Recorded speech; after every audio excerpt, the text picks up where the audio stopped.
In the small, dusty town of Mbale, Uganda, Zawadi's life changed forever in one terrifying night. Her husband, Kalonzo, came home angry and violent. He shouted, then slapped her hard across the face. Zawadi screamed in pain, while their little boy, Tendo, watched from the corner, crying and shaking. That slap wasn't just a hit, it was a goodbye. The next morning, Kalonzo dragged her to court. He lied, saying she was a bad mother, unfit to raise their son. With fake stories and forged papers, he got full custody. Zawadi couldn't believe it. "You're nothing but a burden," Kalonzo said as he threw her out. She walked away with nothing but a torn dress, a bleeding cheek, and a heart full of pain. Her son, her world, was taken from her. She had no money, no home, and no one to turn to. But the deepest pain wasn't the slap or the lies. It was the empty space where her child should have been. That night, as she sat alone under a tree, Zawadi looked up at the sky and whispered, "I'll come back for you, my son, one day." And in her eyes, something stronger than tears began to rise, hope.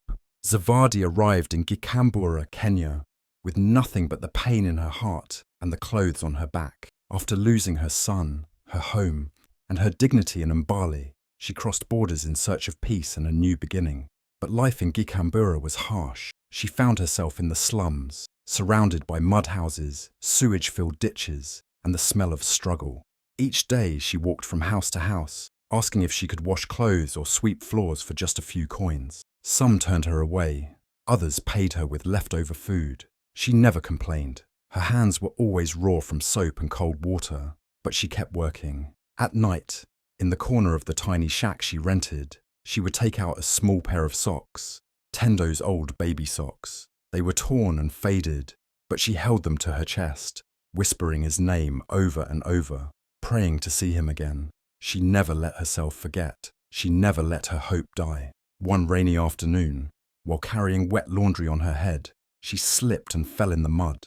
A man walking by stopped to help her up. He was older, kind, and spoke gently. His name was Dr. Shamari, a retired teacher who had worked for many years in Nairobi. He looked at her with curious eyes and asked, "Why do you work so hard with so little?"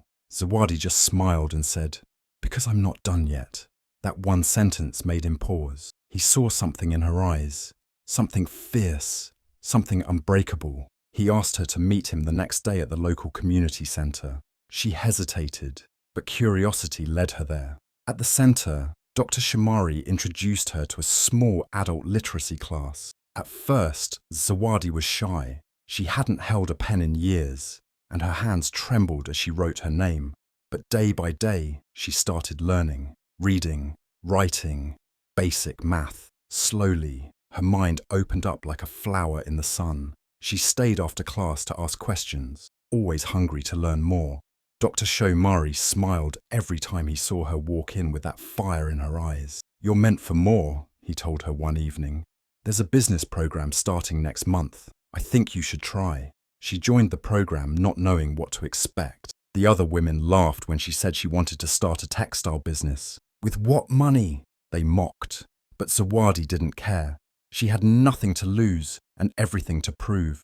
In the evenings, she began sketching ideas for clothes and patterns, using charcoal on old cardboard boxes. She remembered how her mother used to sew, and those childhood memories became her first designs. She borrowed a sewing machine from the centre and practiced late into the night, often falling asleep with thread tangled in her fingers. Her first sales came from other women in the slum. She stitched simple skirts and head wraps, sold them cheap, but made sure they were made with love. Word spread quickly. Her clothes were colourful, strong and unique, just like her. After 6 months, a local charity noticed her work and offered a small grant to help her grow. With the money, she rented a tiny workshop and hired 2 other women who had also come from hard times. Together, they worked like family. 2 years later, her designs reached Nairobi. A boutique placed a large order. Then a fashion blogger wore one of her dresses to an event. Suddenly, orders began pouring in, not just from Kenya, but from other countries too.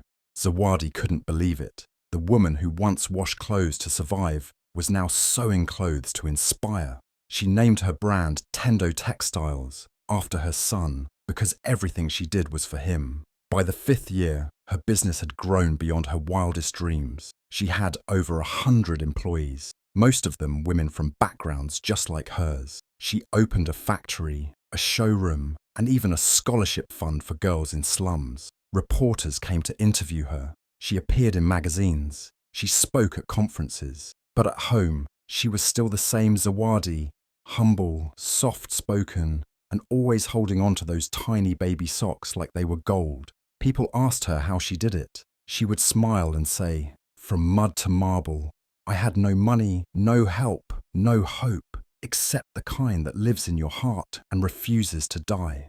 And every night as she stood on the balcony of her new home, she would look up at the stars and whisper, "Tendo, I'm coming back for you." Because success was sweet, but reuniting with her son would be the real victory. Years had passed since that painful night in Mbale. Zawadi had built a new life, brick by brick, dream by dream.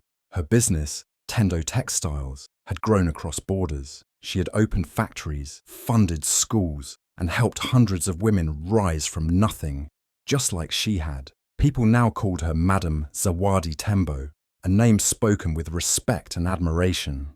But even with all the success, one part of her heart still waited. She never stopped thinking about Tendo. Where was he? Was he safe? Did he remember her? Every birthday, she lit a candle for him. Every year, she donated to children's homes in his name. Deep inside, she knew they would meet again. She just didn't know when. One sunny morning in Arusha, Tanzania, at one of the top international schools in the region, parents lined up, hoping for scholarships and interviews. Among them stood a tired older man holding a boy's hand. His clothes were worn out, his shoes broken, and his eyes filled with desperation. That man was Kalonzo. Life had not been kind to him. His once proud face now looked hollow and beaten by time. He clutched a file filled with documents and stood quietly, waiting his turn. He had brought his son, yes, the same boy he once took from Zawadi, to beg for help. He could no longer afford fees, and the boy's performance had dropped. They needed mercy. Inside the school office, everything was polished and peaceful. A woman in a smart suit sat behind the main desk. Her voice was calm, her posture graceful. She was the school's biggest donor, the woman whose money helped build half the classrooms. She was there that day to review scholarship applications herself. That woman was Zawadi. When Kalonzo walked in and locked eyes with her, time froze. His body stiffened. His lips trembled. He couldn't believe it. The same woman he had thrown out like trash now sat in front of him like a queen. For a moment, he stood frozen, unable to speak. His knees nearly gave out. Zawadi, on the other hand, didn't even blink. She sat still, her face calm but powerful. "Kalonzo," she said softly, almost like a whisper, "you took him from me, but look at who he ran back to." Kalonzo lowered his eyes, ashamed. The room was so quiet. You could hear the clock ticking. He tried to speak, but his voice cracked. I didn't know. I didn't think," he mumbled. Zawadi didn't respond. She didn't need to. Her silence said everything. Then the boy, now around 12, looked at her closely. His eyes narrowed. Something about her face felt familiar. Her eyes, her smile. Then he looked at the photo frame on her desk. It showed her standing in front of a factory called Tendo Textiles. His eyes widened. "Tendo, that's my name," he whispered. Zawadi looked at him, and her eyes softened. For a moment, her strong walls cracked. The boy stepped closer and stared into her face. "You look like someone I draw," he said quietly. "In my notebook, I've been drawing you for years." Zawadi couldn't hold back her tears anymore. Her lips trembled as she reached out slowly. "Tendo?" she asked, her voice barely there. He nodded. Are you my mum?" Zawadi nodded. She stood up and opened her arms, and the boy ran into them like he'd known her forever. They held each other tightly, crying, as if time itself stopped to let them heal. Kalonzo watched in silence, knowing deep down that the truth had finally come out, and he couldn't stop it anymore. That night, Tendo went online and searched her name. He found interviews, articles, her story. He read everything. The lies his father told him melted away like snow in the sun. He saw who she really was, the fighter, the dreamer, the woman who never gave up. The next morning, without saying a word, he packed his school bag and walked away from his father's house. He didn't leave with anger. He left with purpose. He went straight to her doorstep and knocked. When Zawadi opened the door, he was standing there, holding his bag with both hands. "Mum," he said, tears in his eyes, "can I stay with you now?" Zawadi didn't answer with words. She just hugged him, longer and tighter than before, and this time she didn't let go. Tendo was now 12 years old. He had grown into a quiet, thoughtful boy, always asking questions and sketching in his notebook. His drawings were his escape, a way to express the things he didn't understand. Over the years, his father, Kalonzo, had told him stories about his mother. "She left you," he would say. "She didn't want us." Every time Tendo asked more, Kalonzo would shut down the conversation with anger. So, Tendo stopped asking. But in his notebook, he drew the same woman over and over again, a face he couldn't remember clearly, but one that felt warm, soft, and kind. He never showed anyone those drawings. He just kept them hidden, like secrets only his heart could read. Then came the day everything changed. During a visit to a big private school in Arusha, Tanzania, Tendo sat beside his father in the waiting room. Kalonzo was nervous, holding a folder of documents and whispering that they needed a scholarship. They were running out of money, and Kalonzo had no job. Tendo just sat quietly, holding his small school bag and wondering what this new place would be like. Then the office door opened, and a woman stepped out. She wore a neat blue suit, and her smile lit up the whole room, even though her eyes looked serious. The moment Tendo saw her, something deep inside him stirred. He looked at her face, her eyes, her lips, the way she stood, and he felt frozen. She looked exactly like the woman he had been drawing for years. He leaned over to his father and whispered, "She looks like my drawings." Kalonzo heard him, but said nothing. His face had gone pale. Zawadi, standing at the door, had locked eyes with the boy. Her heart pounded as she took in the face of her son, her Tendo, taller now, older, but still the same eyes. She didn't cry, not yet, but something inside her cracked. She looked at Kalonzo briefly, then back at the boy. Her voice trembled as she greeted them and welcomed them into the office. Inside the room, the air felt heavy. Kalonzo tried to act confident, asking for a scholarship. He lied again, painting himself as a struggling single father.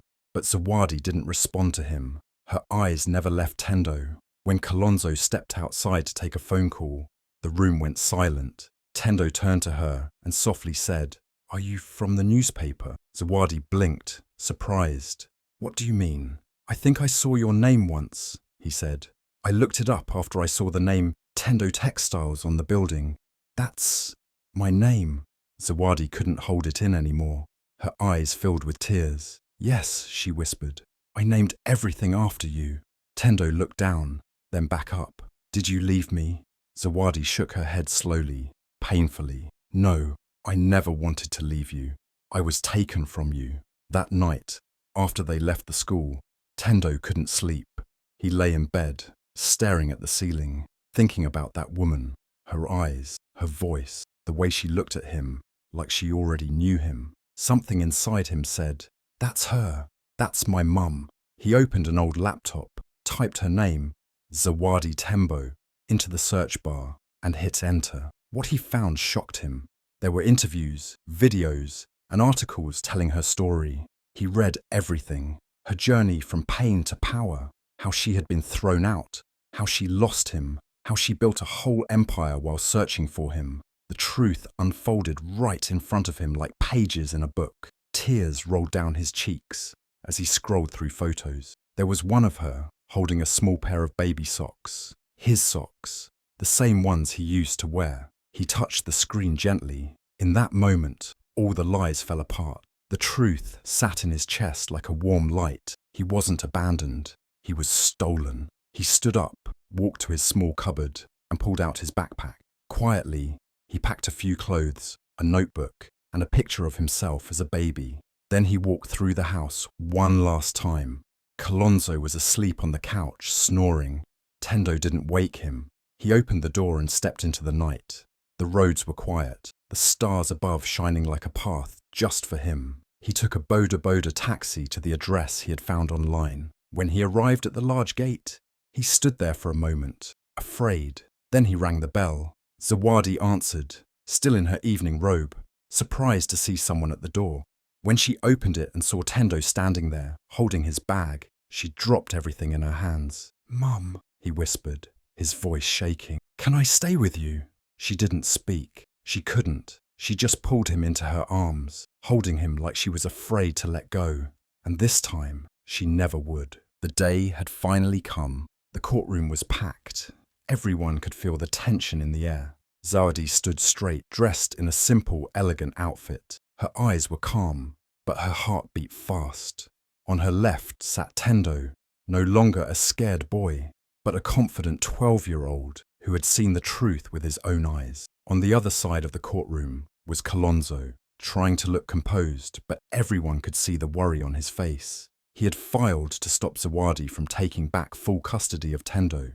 He told the court she was dangerous, that she had abandoned her child years ago, and that he had always been the better parent. But this time, things were different. Zawadi was no longer the broken woman who had left with nothing but a torn dress and a scar. She was a woman who had rebuilt her life, stronger and wiser. She had spent years gathering proof, court records, old photos, text messages, even witnesses who remembered what Kalonzo had done to her. There was no fear in her voice now, only truth. Her lawyer stood and calmly presented every piece of evidence. A neighbour testified how they had seen Kalonzo hit her. A friend spoke about the night she was thrown out. Zawadi even showed the court the torn custody papers Kalonzo had forged years ago. She had proof now, and it was solid. But the most powerful moment came when Tendo stood up. The judge called him forward and asked, "Do you want to speak, young man?" Tendo looked up, his voice steady but soft. "Yes, Your Honour," he said. The whole courtroom went quiet. Tendo walked to the stand, looked at both his parents, then turned to the judge. "For years," he said, "I was told that my mother didn't want me, that she left me because I wasn't good enough. But I know the truth now. I found her. I know her story. I read the interviews. I saw the pictures. I learned what happened. My mother never stopped looking for me. She named her company after me. She built everything in my name. And when I saw her again, I felt safe. I felt home." He paused for a second, looking straight at the judge. "I choose her." Those 3 words echoed across the room like thunder. Kalonzo's shoulders dropped. His face turned pale. The judge looked at him, then back at Tendo, and gave a small nod. The gavel came down hard. "Custody is granted to Zawadi Tembo," the judge said, "and Mr. Kalonzo is hereby ordered to pay 5 years of unpaid child support, with interest." The courtroom burst into murmurs. Kalonzo tried to argue, but the judge raised a hand to silence him. "You had your chance. You misused it. This boy has made his choice. This mother has shown nothing but strength and truth. Case closed." Zawadi's eyes filled with tears. She turned to Tendo and hugged him tightly. She had waited so long for this moment. So many years of pain, silence, and sleepless nights. Now, finally, she could breathe. She had her son, not just in her heart, but by her side. Outside the courthouse, reporters gathered, cameras flashing, but Zawadi didn't care. All she saw was Tendo's smiling face. All she heard was his voice saying, "I choose her." And all she felt was the warmth of a love that refused to die, a bond that had survived lies, courts, and time. Kalonzo walked out quietly, defeated. For the first time, he had no lies left. Karma had finally caught up. Justice had been served, not just by law, but by love. Months had passed since the courtroom battle. The world had moved on, but not for Kalonzo. He was now a man with no place to go.